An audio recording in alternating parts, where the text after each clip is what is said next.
pemerintahnya pun mengadakan barrier to entry untuk pengusaha baru. Kenapa? Karena hampir semua pejabat sekarang kan mulai terkuat kan, ikut bisnis. Menterinya kan itu. 4 orang terkaya di Indonesia, ya kan, kekayaannya sama dengan 40% penduduk Indonesia itu. Ya, itu ada data itu ya.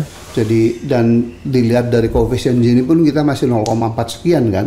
Padahal kalau adil kan harus di bawah 0,3. Iya. Itu nah karena kesenjangan yang demikian lebar, kemudian pertumbuhannya pun rendah, harusnya minimal 7% hanya 5%, kemudian sifat pertumbuhannya pun nggak berkualitas, maka kemiskinan menjadi masif, Refli.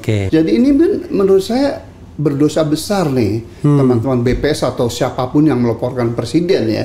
Karena apa? Karena kalau presiden itu diberi laporan bahwa kemiskinan Pak Presiden tinggal 9,4% lagi, pasti respons beliau lain kalau dikatakan sesungguhnya yang miskin masih 38%. Exactly itu. Ini jolim nih yang melaporkan, Bun. Hanya cari muka. Emang presiden nggak paham?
Saya ini kan punya rasa penasaran ya soal objektivitas menilai pemerintahan Presiden Jokowi, ya kan? Barangkali dengan tokoh yang in between kayak Prof ini cocok, ya kan? Kenapa saya katakan in between? PDIP tiba-tiba sangat menjadi oposan sekarang, ya kan? Setelah kemarin lah kejadian kemarin, kita tahu Pilpres kemarin. Nah, barangkali Profesor bisa menilai agar kita ini kan kadang-kadang bilang wah ini sakit hati dan lain sebagainya. Ada nggak penilaian super objektif ya kan untuk menilai keberhasilan pembangunan ekonomi dalam masa pemerintahan Presiden Jokowi ini? Kalau politik, Prof, udah jelas rusak ya kan. Kalau hukum udah jelas rusak, demokrasi rusak, hak asasi rusak. Saya bisa mengatakan demikian karena saya concern di 4 bidang itu. Politik, ekonomi, hukum, dan hak asasi. Tapi di bidang ekonomi kan bukan background saya. Nah, untuk itu silakan Prof dieksplor, dan kalau memang ada indikatornya itu jauh lebih baik lagi. Indikator yang sifatnya kuantitatif adalah orang lebih bisa mempercayai kan. Silakan Prof. Iya, saya insya Allah manusia yang paling objektif di dunia gitu. Saya ingat waktu 2019 diundang Bang Kari Ilyas di ILC gitu ya. Saya artinya waktu itu kan lagi mesra-mesranya antara PD Perjuangan dengan Pak Jokowi kan. Saya tetap gambarkan. Nah, maksud saya objektif gini. Jadi kalau ingin nggak bias ya menilai kinerja organisasi atau seorang tuh apa yang dinamakan dengan Key Performance Indicator. Jadi ada indikator kinerja utama atau KPI-nya. Dan di bidang ekonomi kan jelas, Refli. Dari perspektif ekonomi, suatu pemimpin atau negara itu berprestasi atau bekerja baik. Pertama, kalau growth pertumbuhan ekonominya itu di atas 7%. Satu kita sebutkan dulu, satu pertumbuhan ekonomi dulu. Yang kedua, sifat pertumbuhan ekonominya harus berkualitas. Jadi satu pertumbuhan ekonomi, kedua kualitas pertumbuhan ekonomi. Kualitas itu artinya bisa menyerap tenaga kerja banyak. Yang ketiga adalah inklusif, jadi kue pertumbuhan ekonominya itu jangan hanya dinikmati oleh sekelompok orang, tetapi harus seluruh rakyat Indonesia. Hanya saja kita pun jangan sampai seperti komunis sama rata sama rasa Jadi distribution of wealth-nya itu berdasarkan keadilan. Dan terakhir adalah sifat pertumbuhan yang tinggi itu harus sustain, harus ramah lingkungan, berkelanjutan. Jadi 4 itulah. Dan kalau boleh saya tambah satu adalah kedaulatan pangan dan energi. Karena tanpa daulat pangan dan energi, pertumbuhan ekonomi ini nggak mungkin ini. Dan satu lagi itu ya, yaitu daya saing atau competitiveness. 7 indikator kinerja utama ini, nanti saya paparkan data-datanya, itu dengan sangat hormat itu, dengan segala karena jeblok Jokowi itu. Dan sebelum, karena ini kan kita bicara sama orang awam, Prof ya. In general dibandingkan zaman SBY misal, walaupun sebenarnya tidak bisa apple to apple karena zaman dulu kan 10 tahun yang lalu kan, tapi at least gimana kalau dibandingkan zaman SBY? Pertumbuhan ekonomi jelas bagus SBY. SBY kan, that's enough, cukup ya, cukup. Artinya bahkan dengan SBY yang 10 tahun yang lalu masih bagusan SBY gitu. Silakan Prof dieksplorasi. Jadi misalnya pertumbuhan ekonomi Refli, dan itu kan janji tertulis dalam dokumen kenegaraan waktu Pak Jokowi kampanye kan, bahwa pertumbuhan ekonomi at least 7%. Nyatanya zaman sebelum Covid kan zaman lagi kondusif-kondusifnya tuh, baik situasi global tidak seperti geopolitiknya lagi seru, mohon maaf global climate change pun belum begitu seru juga gitu ya. Nah, jadi artinya kondisinya kondusif untuk achieving untuk mencapai 7%. Tapi faktanya kan 2014 sampai 2019 periode pertama Pak Jokowi, datanya sudah terpublish mana, itu rata-ratanya 5%. 5%, iya. Nah, kemudian yang kedua, sifat pertumbuhannya pun sangat kurang berkualitas karena setiap 1% pertumbuhan zaman Jokowi ini hanya bisa menyerap 200.000 tenaga kerja. Sedangkan zaman Pak Harto sampai zaman Bu Mega itu setiap 1% pertumbuhan bisa 400.000. Wah, ya kenapa? Karena sektor-sektor yang tumbuh zaman Pak Harto, zaman Bu Mega itu adalah sektor ekonomi real yang tradable itu. Perikanan, pertanian, industri manufacturing. Betapa zaman Pak Harto sampai Bu Mega real ekonomi lah ya. Real ekonomi yang tradable, yang menghasilkan produk.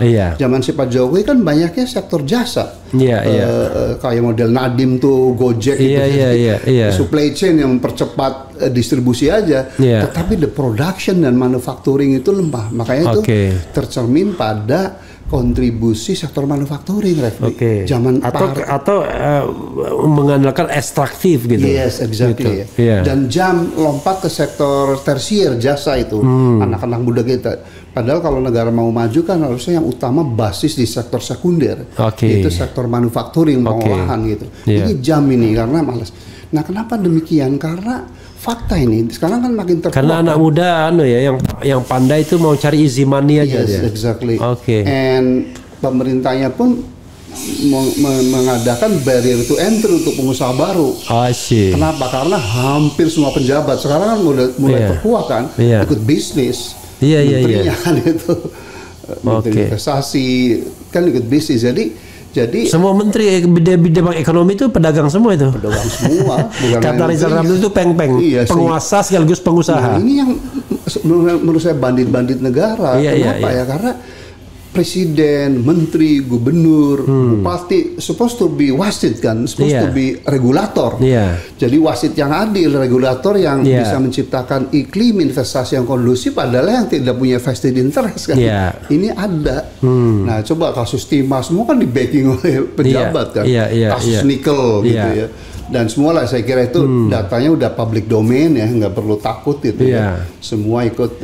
Nah, andaikan itu di clear up, ditiadakan, insya Allah investasi ya, produksi dan manufacturing akan tumbuh gitu. Kemudian indikator kedua, Refli, tadi kan pertumbuhannya rendah ya. Nah, lalu nah itu pun mohon maaf, ini pun kebohongan pemerintah. Pemerintah kan kalau publikasi, lihat di antara negara G20 kita tertinggi ketiga setelah Cina, India. Nah, ini tertinggi ketiga pertumbuhannya gitu.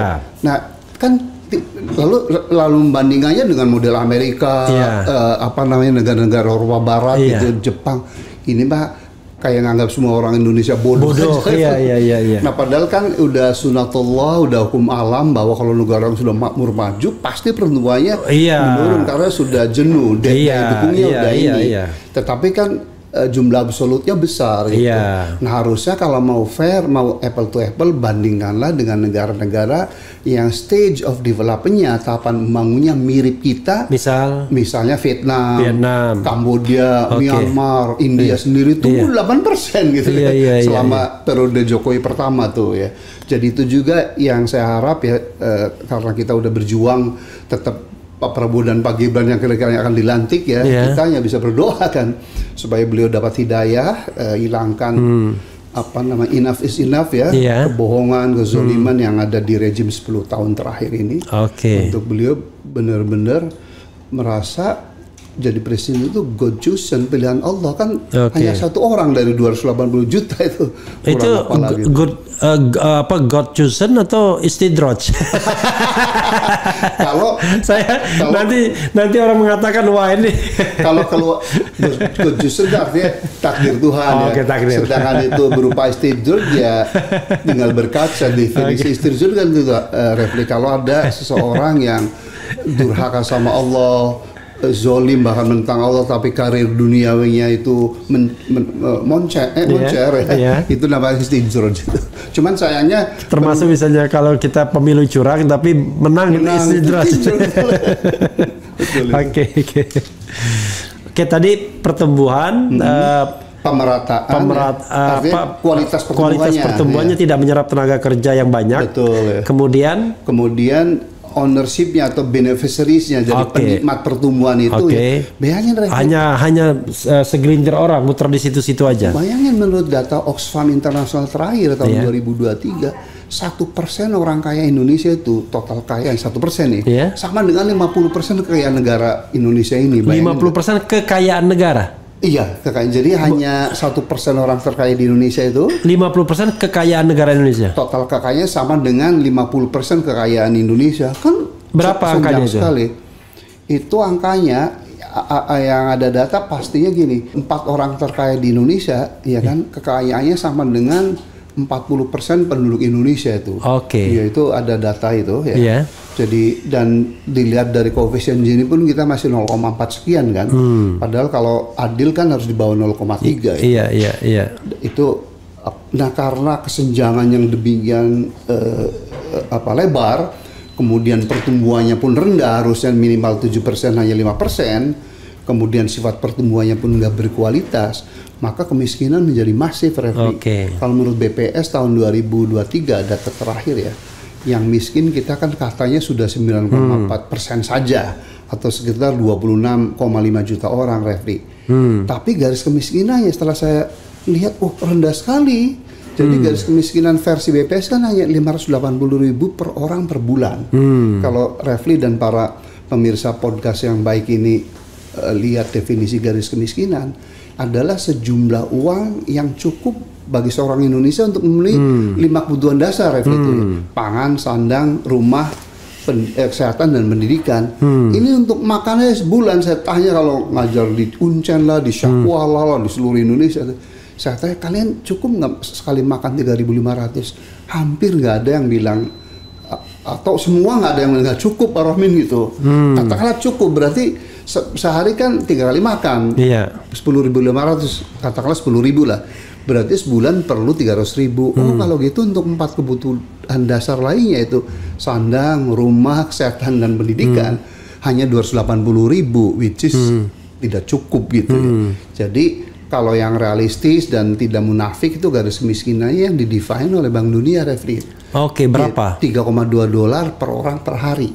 Itu kalau pakai standar itu berapa persen orang miskin Indonesia? Itu 38%, yaitu 112 juta. Dan itu waktu saya hampir setahun di Cirebon, Indramayu, saya rasakan tuh betapa kemiskinan tuh yang benar itu adalah standar Bank Dunia, bukan standar BPS itu. Kalau BPS berapa dolar? Hanya $1,25. Dan itu berapa persen kalau BPS? 9,4. Jauh sekali. Jauh memang. Jadi ini menurut saya berdosa besar nih teman-teman BPS atau siapapun yang melaporkan presiden ya. Karena apa? Karena kalau Presiden itu diberi laporan bahwa kemiskinan Pak Presiden tinggal 9,4% lagi, pasti respons beliau lain kalau dikatakan sesungguhnya yang miskin masih 38%. Exactly itu. Ini Jolim ini yang melaporkan, Bun. Hanya cari muka. Emang Presiden nggak paham? Ya harusnya paham. Harusnya sih